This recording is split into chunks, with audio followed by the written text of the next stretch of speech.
वो जो समय को समझ नहीं पाता वो जीवन में कुछ नहीं समझता, लेकिन जो समय को हरा दे वो काल नहीं, खुद काल भैरव बन जाता है। काल भैरव और टाइम तंत्र। समय के देवता का अंधकार। समय वो जो हर चीज को निगल जाता है, जो जन्म देता है, परिपक्व करता है और अंत में निगल जाता है। लेकिन क्या हो अगर कोई समय को ही वश में कर ले, अगर कोई खुद काल बन जाए। ये कहानी है उस दिव्य तंत्र की जहां शिव ने अपने भीतर से जन्म दिया एक विकराल शक्ति को, जो न नियमों को मानती है न सृष्टि के बंधनों को, जिसे हम कहते हैं काल भैरव। काल भैरव का जन्म ब्रह्मा का घमंड और शिव का प्रलय। कहते हैं एक बार ब्रह्मा ने स्वयं को सृष्टि का सबसे बड़ा देव मान लिया। उसने शिव का अपमान किया। उस क्षण शिव के क्रोध से एक विकराल रूप उत्पन्न हुआ। काले, नग्न, त्रिशूलधारी, भयानक हंसी के साथ काल भैरव। उसने ब्रह्मा का 5वां सिर काट दिया और ब्रह्म हत्या का पाप लेकर वो नगर नगर घूमता रहा।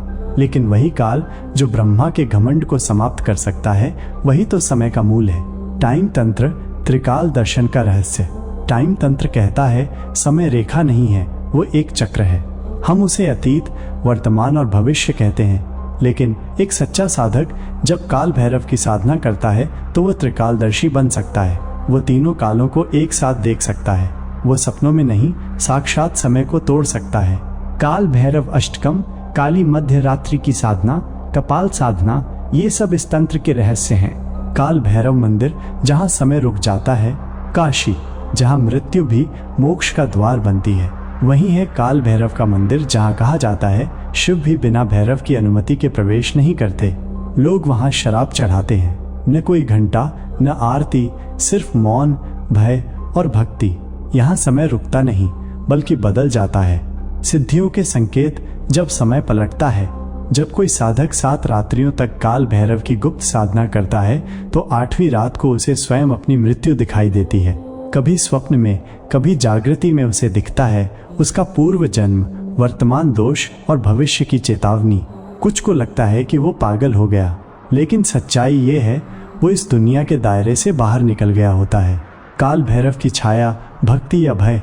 कई बार साधक कहता है मैंने भैरव को देखा, लेकिन क्या वो वास्तव में देखा गया स्वरूप था या समय के पार से आती एक चेतना? कहते हैं जब तुम भैरव के निकट जाते हो तब काले कुत्ते तुम्हें घेरे में लेते हैं, क्योंकि वो उसके दूत हैं। और जब तुम सच्चे होते हो तब वो तुम्हें साक्षात समय से परे ले जाते हैं। बिना गुरु के एक चेतावनी। टाइम तंत्र साधना का अर्थ है अपने जीवन की गति, सोच, स्वप्न और स्मृति को तोड़ देना। बिना गुरु के इसमें प्रवेश करना ऐसा है जैसे कोई बच्चा जलते हुए सूर्य की ओर उड़ जाए। या तो वो जल जाएगा या समय में अटक जाएगा। काल का अर्थ है समय। भैरव का अर्थ है भय को हराने वाला। तो काल भैरव वो हैं जो समय के पार हैं और जो उस साधक को भी समय के पार ले जा सकते हैं जो अपने भीतर के काल को मार सके। जो अपने मोह, अहंकार और मृत्यु के भय को जीत ले, वही काल भैरव का सच्चा भक्त है और वही समय का स्वामी बनता है। जिस दिन तूने अपने भीतर के काल को मार दिया, उस दिन से समय तेरा दास बनेगा और तू काल भैरव का साक्षात रूप कहलाएगा। समय कभी रुकता नहीं, लेकिन जो काल भैरव के साथ चलता है वो समय को अपने कदमों में झुका सकता है।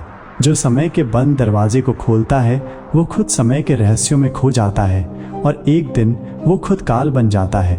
काल भैरव का असली रहस्य यही है, जब तुम समय के भूत से ऊपर उठते हो तब तुम्हारी यात्रा शुरू होती है। समय में बंधे लोग हमेशा डरते हैं, लेकिन जो काल भैरव की साधना करता है वो हर पल को अपनी शक्ति बना लेता है। जब तुम काल को पार कर लेते हो तो समझो तुमने खुद को अमरता का तोहफा दे दिया है, क्योंकि काल भैरव वही है जो मृत्यु और जीवन के पार है। काल भैरव साधना के कुछ मुख्य नियम। 1. मौन व्रत। साधना के दौरान मौन रहना जरूरी है। यह आंतरिक शांति और ऊर्जा के प्रवाह को बढ़ाता है। 2. सच्ची श्रद्धा और विश्वास। काल भैरव के प्रति अडिग विश्वास और श्रद्धा होना चाहिए, क्योंकि यह साधना भय और मृत्यु से परे जाती है। 3. रात्रि समय। साधना रात्रि के समय, विशेष रूप से मध्य रात्रि की जानी चाहिए, जब काल भैरव का प्रभाव अधिक होता है। 4. भैरव मंत्र का जाप। ओम काल भैरवाय नमः का जाप लगातार 108 बार करें। ये मंत्र काल के पार जाने का माध्यम है। 5. काले कुत्ते को भोजन। काल भैरव के प्रतीक के रूप में काले कुत्ते को भोजन अर्पित करना शुभ माना जाता है। 6. शमशान या तंत्र स्थल। शमशान भूमि या तंत्र साधना के लिए उपयुक्त स्थान पर साधना करना अधिक प्रभावी होता है। 7. साधना के बाद स्नान और शांति। साधना के बाद शुद्धता बनाए रखना जरूरी है और किसी से भी अपनी साधना की चर्चा न करें। ये नियम साधना को सही दिशा में बढ़ने में मदद करते हैं।